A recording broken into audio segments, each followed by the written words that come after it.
Hey guys, Red here, and today I'm joined with Trailer slash ComicDrake. Hello, Jay. Well, they can't respond to me, but Yeah, it's the thought that counts. yeah, well, especially in this one. Anyways, so how about you explain your YouTube channel? Which one? Either, both are just good. Okay.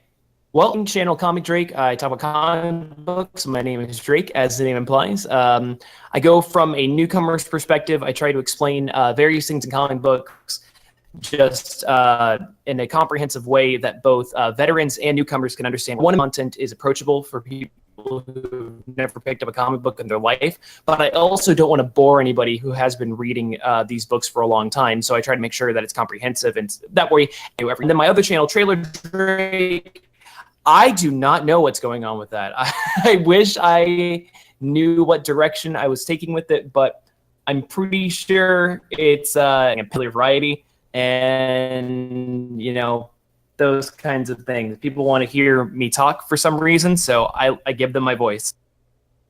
Oh, yeah, well, that's a quick recap of his channel. Okay. Alright, so he basically is a comic, YouTuber who goes over, yeah, he already explained it. So anyways, I have some questions that I'm gonna ask you if you do not mind. I hope to God I have answers. That's a good reason to hope. I got lots of things to hope for. This is just another thing to add to the list. Yeah. Okay, so we already talked about what you did for your YouTube channel. And you have two of them, so we already talked about both of them. That was my first question. Um, so my next question is, what really got you into comics per se? Well, comics were a little bit of a weird thing for me. I had always been reading the Wikipedia articles, the DC Wiki, the Marvel Wiki. I've really been into the cartoons and the video games for years, but I've only been reading comics for, I would say, about 2.5, 3 years so far, which a lot of people are very surprised about because it might sound really egotistical of me, but I do think that I've become one of the internet's leading authorities on comics. And that's probably because of how much detail I go into for my videos. But I got into comics because of my ex-fiance. Whenever we first got together, she was into comics. Whenever I was sitting over to her place, I noticed that she had a shelf of some books. Not a lot of them, but some. And I was like, hey, I'm going to try to impress this girl. So I picked up a few books, and I just haven't put them down since. Nice. Good reason to pick up comic books to impress girls. That usually does not work, but in this case, it did. If you want to impress women, try to do the opposite of what I did. Unless they like comic books. Unless they like comic books, but almost nobody reads comic books, so good luck. Yeah. Have fun with that. So my next question is, how did you meet the people in the comic community in YouTube? Like, personally meet Well, them? yeah, it's been a little bit different for each person. When I first started getting into comic book content, I was just working on my Trailer Drake channel back whenever that was my sole thing. Then I decided it was smarter to move on to Comic Drake and make it its own separate thing, because a lot of people, like I said, don't read comics, and it was very different from the gaming-centric content that I made. But at the time, I was still growing pretty big. I was still pretty well known from my work on game theory, and there was a little guy at the time called Comic Storian with 20,000 subscribers. It's this little bitty person who I dwarfed in size at the time. Clearly, we saw how that played out, and Benny has become not only a friend of mine, but one of the biggest, not one of, the biggest comic book YouTuber out there. And honestly, I watched his videos, and this was in my phase where I was commenting on every video I watched. And I watched all of his Guardians of the Galaxy videos, and I left a comment on every single one of them. And he took notice of that. We just started talking from there. And through Benny, he had this thing called the Weekly Pull, which was this initiative that he had just started roping in some other comic book YouTubers. That's where I met a lot of them. Otherwise, my friend Scott over at NerdSync, I met him, again, just because I watched his videos, left a comment. He noticed that. We started talking from there. And then I guess the only other big person, he's not really big per se, but he does a lot of work with some people, was my former editor, Dylan, Orm Alexander over at Orm's Comics. Met him at a convention. He was a fan. Then I hired him, and we just became friends from there with our working relationship. Okay, I'm gonna say flat out, everyone you just named, I love because I love their content. I do have some really talented friends. I'm very, very lucky in that regard. And then you were mentioning about you mentioned game theory. Why did you? Okay, my personal question is, why did you stop doing crossover?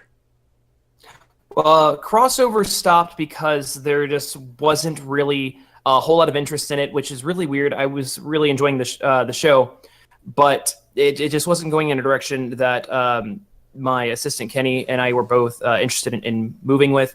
Smash History came in and it helped kind of supplement my income. I was hoping to do both shows at once, but also it was a bit of a pain because MatPat didn't want people having more than one show on the channel, because obviously that would kind of dwarf what Game Theory is trying to do with, Game Theory being idle. We tried bringing back crossover once Match History ended. We were actually bringing in some real animation with some facial tracking and stuff like that. We had the mouths were automatically synced using this tool in After Effects. It was really well done, and everybody that's seen the pilot episode for season 2 really, really liked it. But unfortunately, it just never got picked up on Game Theory for reasons unknown to me.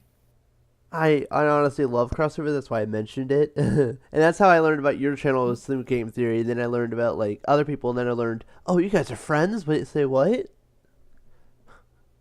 So that's maybe just me. Yeah, crossover people into my content. That was my first big break. I am thankful to MatPat and everybody over at Game Theory for that opportunity. Yeah, they do really good content over there. So my next question is, did you imagine you would be a YouTuber when Oh, you... fantastic work. Oh yeah, we're Well, delayed. I never really planned on it per se. I just made content for fun starting in, I want to say 2008. Like I said, just for funsies, and then I never expected it to be my job. I really lucked out whenever I was watching an episode of Side Scrollers on ScrewAttack.com, and in their intro they mentioned they're in Dallas, Texas, and that's when I said, Dallas, Texas? I'm in Dallas, Texas. So I sent the main guy over there, Stuttering Craig, an email. I was like, hey man, I'm about to graduate high school. If you need free labor, I'll happily intern for you. We met up. I gave him my portfolio, my resume, and I got on as an intern. And just from there, that's what really set my career in motion. Nice. That is honestly a great origin story. I hope so. I worked a lot harder than I'm proud to admit to be here. I wish I could get by on talent alone, but God knows I do not have enough of that. I think you're a pretty good, talented person. I appreciate it, but compared to the people out there on YouTube with genuine, actual talent, I have just a drop in the bucket compared to people on the platform. Oh, I see. Well, that's your personal opinion, I guess. So I It want... might be unpopular, but it's. Yeah.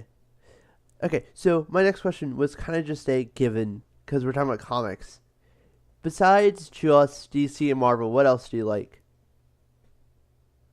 I mean, DC and Marvel are obviously the big two. That's where I do most of my reading, mainly because those are the videos that get views. As much as I do love, independent comics, stuff from Image and Dark Horse, Archie, etc., Valiant. I don't know why I didn't put Valiant in there before the etc. I digress. There's a lot of fantastic books being done out in the indie sphere, but they just don't get clicks. Therefore, it behooves me to focus on reading more Marvel and DC so I can turn out more content. I'm so busy, I don't really have time to read comics for fun anymore. And that's one of the reasons why I'm jaded with how YouTubing works. It's because once you turn your hobby into your job, it really doesn't become a hobby anymore. And everything that you used to do for fun is now just work. And I know it doesn't always seem like it from a lot of viewers' perspectives, but there is a lot of actual real work that goes into creating content. And oh man, I miss the days of reading comics for fun. Okay, that's rather interesting. So every video, well, most of the videos you do, you always have this set of a chair and then the posters of, well, the comic book covers of whatever you're talking about. What's with the chair? It's a random question, I know, but I know it's fine. I'm actually really surprised. I've had the throne since literally the first episode of ComicDrake, but nobody has mentioned it. Like, people are like, oh, that's a cool chair, but nobody really questions why there's a throne there in the first place. honestly, I hoped was something that people would actually start bringing up more. I wanted to have for a long time. My dad owns a furniture shop, and that's his bread and butter. He sells, which is, I think, pretty cool. So for a combination of Christmas, because my birthday is 2 days after Christmas, I was like, listen, can I just have one awesome gift? I would love one of your thrones. You get them at cost. It will do next to nothing to you. Please, please, please. And so he said, yes, I got the throne. And now when everybody asks where it's from, I'm able to give him some free advertising. So I really think it helps set me apart from other YouTubers. I try to go for not quite an authoritative look, but I want to look, I guess, a little more regal and a little more presented. You know, there's a lot of people out there on YouTube. They have just regular old sets. It's something in their bedroom. They have some stuff behind them, or it's a little more designed, but it still looks a little more casual, laid back, which is great, and it makes the people very approachable.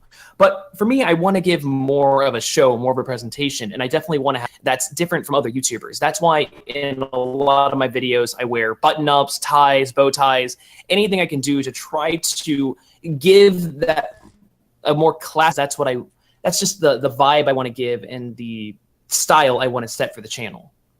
But nobody's really picked up on it, and that's sad. I noticed the chair, and I've always questioned the chair, but now I'm able to talk to you about the chair. So, yeah. Now you know. And knowing is half the battle. G.I. Joe is here. Sorry. You can't judge me, people. You really can't. So, okay, wait. There was a video you did a while ago about, like, Marvel or something. There was just a wild Batman there. What was with the Batman? One more time? Okay, so there was a video you did a couple weeks ago where, like, you did a Captain America video or something, and there was a Batman sitting in your chair. Sitting in my chair. I can't remember exactly what video it is. Oh, sorry. You're thinking of my recent Iron Fist video where I had my Captain America standee in the chair. Was that it? Maybe that was it. Yeah. What's with that? That wasn't even related to the thing. Yeah, okay, so I actually just moved to a new apartment, and funnily enough, the video that I filmed, that I released after that, this was the video where the Captain America was sitting in one of the thrones. That was the What is the Iron Fist video, and then we had the history of Iron Fist after that. The intro and outro for the history of Iron Fist, which did come out later, I filmed about a week in advance. That way I would have some footage ready for whenever I did the move. When I was moving things from the set to my new place, I moved all of my comic book. And the big problem there was that I assumed that because the last thing I filmed was Iron Fist, I still had all the Iron Fist comics inside of the frames. But I forgot I filmed an X-Men video right before then in between, because like I mentioned, the history of Iron Fist video was filmed a couple weeks in advance. So I did come in, I filmed the X-Men video, but forgot about it because it was honestly a very forgettable video. I get there, my comics are gone, and I have nothing but X-Men on the wall. And I didn't want to drive 45 minutes to go get 3 Iron Fist books just to go back for that one thing. So I compromised with what I had. I found another throne, put it there. I was like, oh crap, I need something to fill the space. Because initially I was going to sit in both thrones, and I thought it was going to be silly, but then you would have seen all the holes on the wall from where the frames used to be. So I decided instead, I have this giant cutout of Captain America that I use it, since it is life size, I can focus on that with my camera. That way, I'm a one-man operation. I don't have a camera person. I don't have anybody there helping me out. So I have the Captain America there that I can focus in. That way I'm in focus at all times. I said, screw it, just put the Captain America in there. I'll sit next to it. It'll be cute. People will question it. Hopefully it'll give me some crazy comments down below. But yeah, that was the plan. Oh, okay, that makes more sense. I'm just like, hold on. Video makes no sense right now. But then that happens, so now you explained, and that helps. Yeah. Yeah, it was a situation where I just had to make do with what I had available. Okay, so so where the April Fool's videos ideas come from? Sorry, you're asking where my April Fool's Day video content comes from? Yeah, like this year it was a video about the superhero Captain Underpants with the upcoming movie coming out and the first 5 volumes of the thing, which was kind of funny. And then last year was the Crimson Shin. Where did those Yes. ideas like come from? So the first April Fool's Day video was Monkey D. Luffy of One Piece fame, and the whole joke was my catchphrase for a long time was, hello and welcome to Comic Drake, where I talk about comic books. And my name is Drake. Hence the joke at the beginning of the video. I make that joke constantly, even like almost nobody remembers the original catchphrase. But I figured, oh, well, I'll do manga because manga are just Japanese comics. It makes perfect sense. And that was also a way to test and make sure that people were even interested in manga content in the first place, which is why since then I've made more videos. Admittedly, not as many as traditional American comics, but still. The Crimson Chin I don't know why I decided to do that one, but I wanted to do just a fictional character that was still a superhero, just not mainstream. And so an indie character just wouldn't feel right because I had done indie comics videos in the past, and honestly, they never really caught on because, like I mentioned before, indie comics, they just don't get views. So I don't remember where I got the idea to bring up Crimson Chin, but that was just, I had a lot of fun. That was one of my favorite videos to make. I went through the animatics online. I went through the Flash games, the cartoons, the Nickelodeon magazine comic strips as well to make a really comprehensive book or a comprehensive story. For some reason, I go way too in-depth on things, and I like to think I now know more about the Crimson Chin than probably anybody on the internet. And at least I have the most thorough anything about the Crimson Chin. For Captain Underpants, I wanted to do that as soon as I did the Crimson Chin video. I decided that the next April Fool's Day had to be Captain Underpants. I don't know why I thought of Captain Underpants, but he was the character I wanted to do next, and I was so excited when April was finally coming around. I found some high quality scans of the first 5 Captain Underpants books in January, and I've been holding on to those this entire time, just waiting for April to come around. And yeah, it's done. I'm happy, and I hopefully have some ideas for next April that I'm also excited for. I just hate that I have to wait an entire year. Yeah, you have no idea. My birthday's in April. Yeah, I have to wait every single year for that. I know it sucks waiting for your birthday, waiting for any time of yearly thing. It can be a major pain. Yeah, it feels like 100. It feels like 364 days won't go so fast. It's okay. Sometimes 365. Yeah, that's fair. That's fair. Um, I wanted to mention as a comic book fan myself, do you prefer DC or Marvel, or do you prefer both, or what's up with that? All right, so this is a question that I'm asked a lot because people somehow believe that you have to prefer one or the other.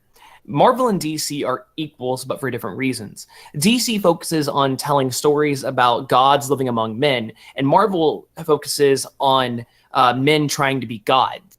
DC has a lot of really good, interesting villains. Marvel has so few good villains that they need to make heroes fight each other on a regular basis. Marvel wants to tell you a good story that's just fun to read, whereas DC wants to tell stories that are going to last a long time. DC views their characters the modern day Greek gods, but Marvel is very rooted in being modern and getting you caught up. DC focuses and tries to make their universe timeless. Marvel is all about being here, now, and relevant, which is great. That's why Marvel has a lot more of a diverse cast of characters that actually represent what the population of people look like nowadays. And DC, they're getting there, but they're definitely still focused on their established pantheon of characters, which let's be rooted in the 20s, 30s, 40s, 50s, 60s, 70s, which very white male dominated, which is why that's where a lot of the main characters are. We get into other characters and of different origins and background ethnicities, but there still comes to Marvel's recent push of diversity. They're both fantastic, but overall, stories more. I think that their stories are a bit more quote-unquote epic. I think they are long-lasting because they're designed to be timeless. They stand up against the test of time very well. Whereas Marvel, because they try to date themselves rather quickly, and it can be a little bit intimidating to come in and read their stories whenever you're not there when they come out. But regardless, even though I do prefer DC stories a little more, I do like both companies equally, especially because, Marvel, they definitely excel in movies, but DC has the animated properties on lockdown. Marvel has not even come close to topping DC when it comes to animation. So both companies, they have their pros and their cons. Fanboyism will be the end of us all. Agreed. As well as Batman fanboys that just go, Batman can win no matter what. No, Batman can win no matter what if he has prep time. Yeah. No prep time, you're going to lose. You're a human. No prep time, yeah, no. Yeah, he will not win without prep time. Yeah. With prep time, he might win, but, With prep time, he can beat anything because Batman. Yeah. I love that. Because comics. Yeah, that's why I have it on a t-shirt. I love it. That's my favorite motto. And then, like, I'll be talking about comics to my brother or something, and he'll be like, "Why is that happening?" I'm like, "Because comics." Oh wait, just adapting. To Yeah, my that's evolved from a joke that my friend told me one time about why like these scientists focus really hard on like building these big fast race cars. They crank all these big engines in there, and they work on these experimental fuels. And like, why would you put this much money and research into a freaking car because race car? I thought it was because I adapted that whenever I was drunk off my mind on my 21st birthday, and I decided it would be a smart idea to film a video about me talking about the Flash. And that's where I want to say that's the first now quote unquote iconic phrase. Yes, I'm sounding arrogant as heck and all that, but that's where because comics came from. I thought you were going to say 21st birthday was when the drunk comics came from. Yeah, I mean, that too. But that's also, I want to say, the first time that I used because comics. Those are funny to watch. Honestly, those are hilarious. You just videos and they're drunk. Oh, you were saying? They're definitely some of my favorite content to do. My videos are now being played in comic book shops around the world, which is great. And about 3 or 4 shops, but they are literally around the world, which is I can't be as vulgar as I get in those drunk comics videos because I am being played in family friendly stores. So yeah, that's why those have had to go to Patreon exclusives. Yeah, and I've been missing out, but whatever, that's fine. Okay, so I wanted to ask, a DC Rebirth question, if you don't mind. Sure. Okay, so, spoiler warning for mostly just comics in general, because I'm going to be talking about a bunch of comics, because comics. Yeah. Alright, so... you owe me a nickel for that trademark, by the way. Who said you trademarked it? Who said I didn't come up with it first? I mean... Fair enough. I should get on a legal team. Nah, you can go legal team. Dude, I want a t-shirt that just says because comics so bad right now. Well, you can do twitch.com/ComicDrake and getting a t-shirt of your choice from our amazing line of 5 comic book t-shirts, including Because Comics, Because Bears, and so much more. I feel like this has just been one advertisement for you. This entire video is just one advertisement for you. Chill too.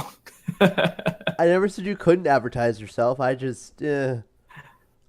Oh, trust me, people don't have to tell me. I do. I do it all by myself. I'm a bigger sellout than Booster Gold. Oh yeah, Booster Gold is not your favorite comic book character. He's pretty cool. He's a fantastic character. Yeah.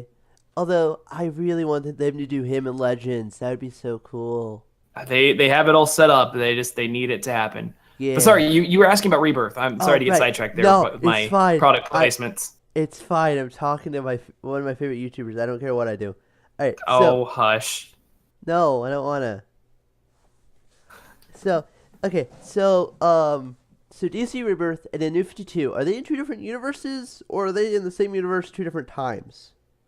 Okay, so Rebirth is not a thing. It's a publication name. Like, it has nothing to do with what's happening in universe. Now, granted, like the whole thing with the Watchmen being introduced into the DC universe, that that's the main part of this whole rebirth thing. It's more of like a soft launch or a soft reboot, not quite a hard reboot. But the New 52, it was the beginning of what is now called the post-Flashpoint universe, which, as of Rebirth, we now know wasn't a completely new universe, but rather the previous universe, just with a slightly altered timeline. But no, the universe that we are currently reading in Rebirth is the same one that we've had with the New 52. So ever since 2011, it's been the same DC universe. Okay, with that stated, but Superman was two different people. If you read the new Superman comic with Mr. Mxyzptlk, because he was Clark Kent, and now I sound like one of your videos. All right. So what happened is that whenever the New 52 universe, the post Flashpoint, was being created, there was a lot of interference with Pandora, and which we'll soon find out was a lot of work of Ozymandias and Dr. Manhattan. But currently, we don't know the extent of their involvement with the post Flashpoint universe creation. But recently, all of the post Flashpoint things are starting to crumble. We've noticed this from the get go with Titans, where we have Abracadabra, it reverted to his pre-New 52 form. Anytime that the Ginger Wally West touches someone, they remember their pre-New 52 history, and it's been assumed that Superman divided into Superman Red and Superman Blue. They're both the same person. So the Superman Red that we have been following in the post-Flashpoint universe aspect of Superman, whereas Superman, his memories from his memories and relation to Flashpoint. Whenever they finally combined into with design elements from both in terms of their art. So whenever they merged, it somehow merged the two timelines, new yet familiar. Right now, we don't know the exact extent of what's. Haven't been able to release any new comics showing it, but yeah, timeline has been altered whenever Superman Red and Superman Blue merged together in Action Comics. What, number 978, I think. Jeez, there are a lot of those. I mean, there is a lot of those. Yeah. A whole heck of. Yeah. Okay, so. All right. Yeah, I'm sorry. I just kind of have comics in front of me, just kind of thinking multiple things. So what is your least favorite thing that's happened in DC/Marvel in the past, I don't know, 10 years? 20 years, I guess, will be better.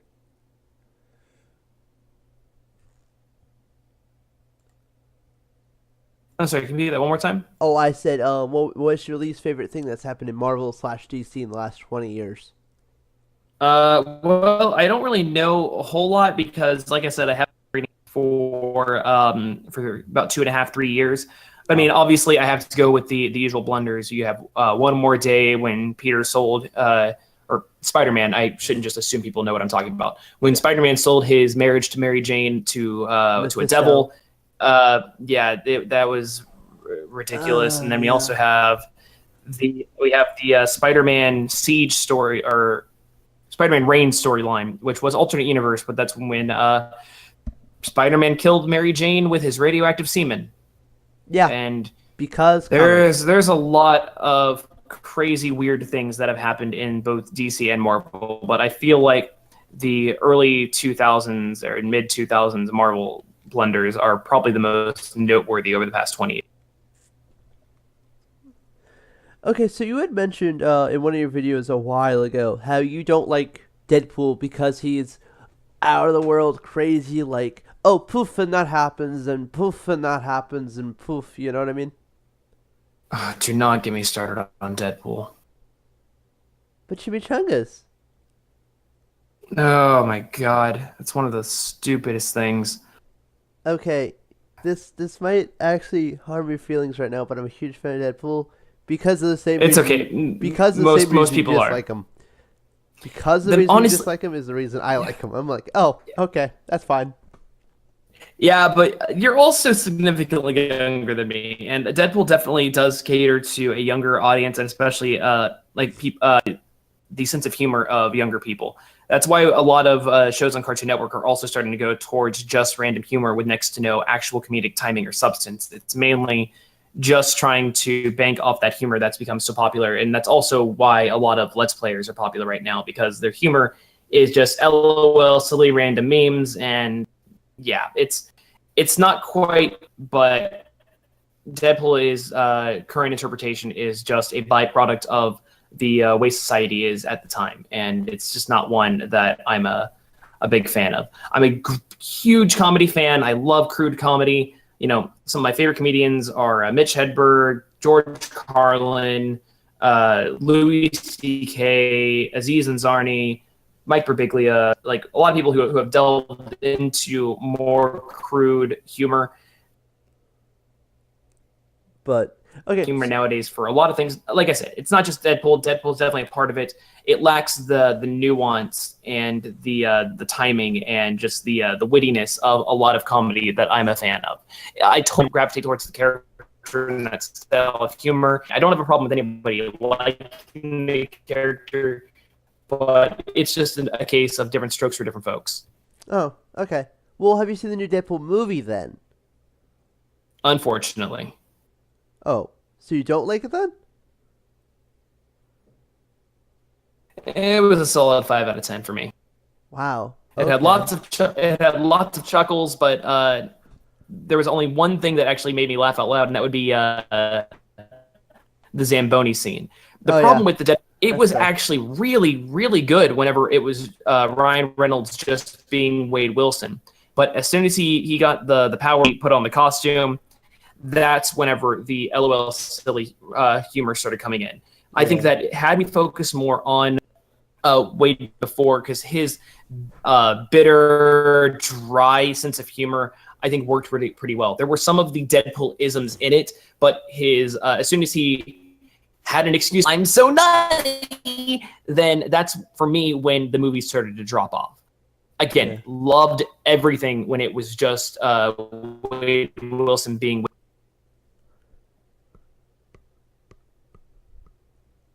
Okay, and I think he's done either that or he cut off. One of the two. Still there? Yeah. Okay, sorry, from my end, you just kind of cut off. I'm like, oh, and I lost him. It's all right. No, that was it. Oh, okay. Well, I was wondering if you didn't mind the references to the Green Lantern and the jokes at that and da-da-da. I mean, I haven't seen the Green Lantern movie, so I can't have any opinion on it. I'm a firm believer that people should not have opinions on actually experience, because far too often people criticize those in comics and games when they've in fact never actually played them, and therefore they have no way of actually knowing if the thing they're talking about is factual. They don't know if they like the thing because they haven't seen it. I haven't seen Green Lantern. I can say it looks like it's not very good. I've heard it's not very good, but since I haven't seen it, I reserve any kind. Okay, I was more referencing the references in the movie, in the Deadpool movie. That's what I was meaning. They were okay. Oh, okay. They were just trying. They made them too subtle. They would have been better, but they instead just take away from just to shove a joke like, hey, did you also know this guy was Green Lantern? Hey, did you also know that X-Men Origins? Hey, did you get it? Did you get it? Did you get it? No, I think if they had been subtle with the jokes, it would have been much better. Oh, okay. Well, that's personal preference, I guess, and that's fine. I know the movie never responded as well to people who are a fan of that style of humor, but not for. Okay. So over last summer there was a crossover between, well, not between both, but there was a crossover in Marvel and in DC where there was Secret Wars for Marvel and there was Convergence, I think, for DC. What did you think of them?